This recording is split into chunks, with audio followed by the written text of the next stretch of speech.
In this video, I'm going to show you how to insert a GIF in Behance. Now, the first thing you have to do, you want to sign into your account and you want to hover over Share Work top right and click on Project.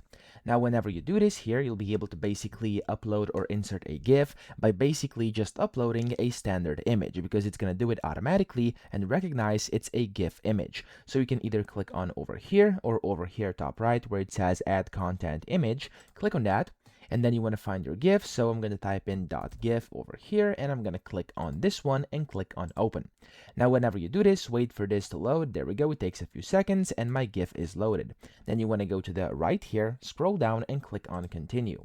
Then you have to give it a preview, so the project cover. I'm going to click on upload, and I'm going to select this as the preview. Click on open. Now, sometimes it's going to give you an error. Usually, that is because you actually uploaded too small of an image or too big of an image. So it has to be within the aspect ratio. Then you can of course zoom it and kind of change it over here. There we go. I'm going to do it like this, and I'm going to click on crop.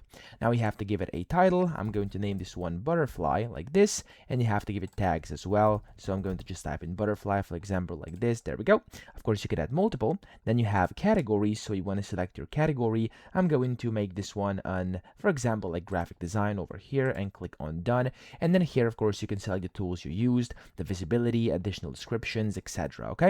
Whenever you do all this, click on publish over here. It's going to start publishing your project, and there we go. You get a check mark, and this is our GIF over here. If I now go to top right, hover over my profile image and click on Behance profile, you'll see that it's going to now show under my work over here. This is our butterfly, so our GIF. If somebody clicks on this, it's going to display as a GIF image. So that's how to do this. I hope this video helped you out. If it did, please subscribe to the channel and help me out as well.